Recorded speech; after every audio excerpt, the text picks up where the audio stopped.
J'aurais voulu savoir qu'est-ce que vous pensez de la position du conseiller fédéral Schneiderman par rapport au Francfort. Il semble dire vraiment à l'économie qu'elle a l'air insolite pour se débrouiller finalement et que ce n'est pas le rôle vraiment du conseil fédéral d'intervenir. Le rôle du conseil fédéral, c'est de garantir des conditions cadres qui soient optimales pour notre industrie, pour nos services. De manière générale, il doit y travailler toute l'année. Donc effectivement, ce n'est pas son rôle que d'intervenir dans un cas particulier. Et je comprends tout à fait sa position. Pour moi, il y a une seule limite à ça, c'est le risque systémique. Si tout d'un coup, vous avez des pans entiers de l'industrie qui disparaissent, si vous avez, par exemple, comme c'était le cas il n'y a pas longtemps, une grande banque qui disparaît, qui met en danger tout le fonctionnement de l'économie, mais aussi tous les équilibres sociaux, là, vous devez faire quelque chose. On n'est pas dans cette situation aujourd'hui, et c'est logique qu'il ait dit ce qu'il a dit. Est-ce qu'alors vous trouvez qu'il y a peut-être beaucoup d'alarmisme et que le taux de change pourrait même s'améliorer à terme, puisqu'il y a un consensus maintenant pour dire que ça va se stabiliser à un niveau raisonnable? Oui, il y a un consensus, mais c'est un consensus relatif. Je lis les économistes tous les jours et je vois à peu près tout et son contraire. Mais donc, votre pronostic? Bon, c'est très difficile de faire un pronostic. J'ai dit que je n'étais pas Madame Soleil et qu'on verrait donc dans 3 à 6 mois quels sont les impacts du Francfort sur l'économie en général. Au fond, franchement, personne ne le sait. Et puis, il y a d'autres éléments qui vont intervenir. Il y a tout le reste des conditions cadres, hein, l'imposition des entreprises, par exemple, l'immigration aussi.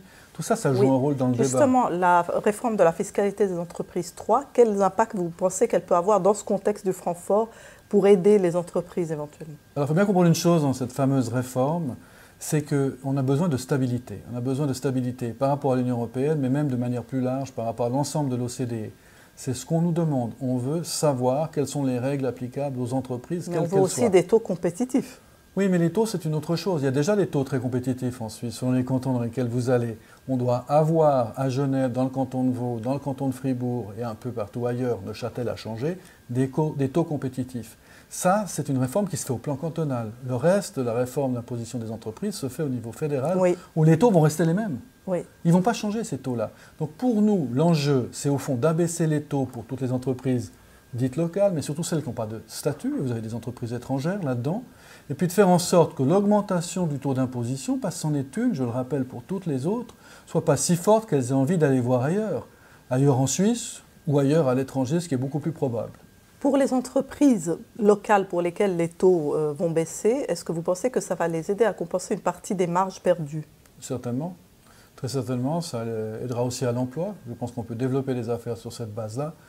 La vérité, c'est qu'il faut voir quels sont les impacts pour les secteurs économiques. Vous avez toute une série de petites et moyennes entreprises qui vont certes voir leur imposition baisser, mais est-ce que ça aura un véritable impact important, par exemple sur les finances publiques ou sur l'emploi? En d'autres termes, il faut bien s'imaginer qu'il y a quelques très gros contribuables qui font l'essentiel des ressources fiscales. D'ailleurs, l'État l'a bien montré. Oui. Et c'est par rapport à ces gros contribuables qu'on doit être extrêmement prudent. Donc moi, je me concentrerai là-dessus, tout en ne négligeant pas du tout les PME. Ce n'est pas ce que je veux dire, mais elles sont moins impactées proportionnellement que les grandes entreprises. Et là, effectivement, pour certaines d'entre elles qui sont des gros contribuables, ça peut jouer un rôle important pour le redéploiement futur. Et pour ces grandes entreprises, y compris les multinationales étrangères, quelle est maintenant la situation pour le recrutement après la votation du 9 février? Alors pour le moment, je pense que la situation n'a guère changé. On est dans le post-9 février, une année s'est écoulée. Oui. On a encore 2 ans pendant lesquels l'accord de libre circulation avec l'Union européenne subsiste. Oui. Vous pouvez donc recruter aux mêmes conditions. Vous aurez même les accords avec la Roumanie et la Bulgarie qui tomberont en principe en mai 2016. Peut-être que d'autres verront le jour avec la Croatie. Ça, c'est encore en suspens à l'heure actuelle. Donc, pour le moment, c'est une situation assez stable et prévisible. Mais ce qui est tout aussi prévisible, c'est que dans 2 ans, ça s'arrête. Oui. Donc on nous dit un peu partout qu'on va avoir des problèmes avec le recrutement et on veut une solution, un peu comme pour l'imposition des sociétés, qui soit une solution qui garantisse une certaine stabilité. Ce que les sociétés ne supportent plus, c'est les changements à répétition dans ce pays. Ce n'était pas ce qu'on faisait avant. On nous disait qu'on était parfois d'ailleurs un peu trop immobile. Et puis maintenant, on a le sentiment, on a le sentiment que ça change tout le temps. Donc la Suisse, c'est plus tout à fait la même, ce que j'explique aussi à l'extérieur, mais ce n'est pas forcément bon à long terme. Donc au bout de 2 ans, quelle est votre attente par rapport aux conditions de recrutement? Alors, moi je pense qu'il va falloir sérieusement se poser des questions par rapport à notre relation avec l'Union européenne. N'est-ce pas, il y a un pari qui est fait par les initiants de dire mais jamais ils dénonceront les accords bilatéraux, un ou d'autres accords qui sont liés. Moi, je ne ferai pas ce pari. Je pense qu'on doit, nous, travailler à une solution qui soit acceptable pour l'Union européenne. Et ce qui est présenté actuellement par le Conseil fédéral, c'est-à-dire des quotas pour toutes les catégories d'entreprises, des quotas à partir de 4 mois, des quotas renforcés pour le deuxième cercle avec tous les expatriés, c'est extrêmement mauvais pour l'économie suisse en général.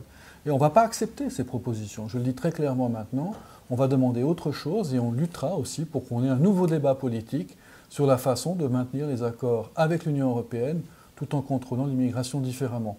On aurait très très bien pu le faire dans le passé. On a fait beaucoup de propositions dans ce sens en disant voilà, les mesures d'accompagnement, on peut les faire autrement, on peut les faire de manière plus efficace. Ça n'a malheureusement pas été voulu et paradoxalement, ça n'a pas été voulu par les initiants eux-mêmes qui viennent nous dire maintenant, de toute façon, vous économiserez de l'argent parce qu'il n'y aura plus les mesures d'accompagnement. C'est faux. Si vous lisez le rapport du Conseil fédéral, on aura les quotas plus les mesures d'accompagnement. Donc ça va coûter très cher aux entreprises, ça va coûter cher en termes d'emploi et ça, on ne peut pas l'accepter. Pour ces 2 prochaines années, étant donné ces changements, est-ce que vous attendez aussi à un ralentissement net de l'économie suisse, comme les prévisionnistes, certains en tout cas, ou voire à une récession?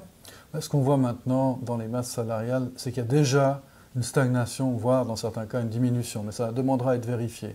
Donc le processus est en cours depuis l'année passée. On est impacté au fond par ce qui se passe aussi autour de nous.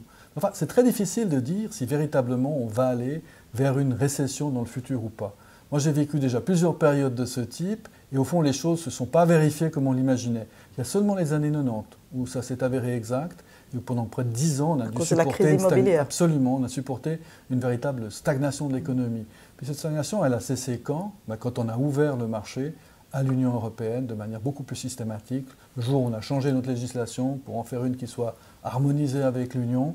Le jour où on a accepté, il faut bien le dire, beaucoup de ressortissants européens de qualité, qualifiés, qui ont largement contribué à la prospérité. Alors oui, je m'inquiète parce que je me dis qu'on n'est plus du tout dans cette logique-là. On a un franc fort, une immigration qu'on veut restreindre et que ça va certainement impacter l'économie.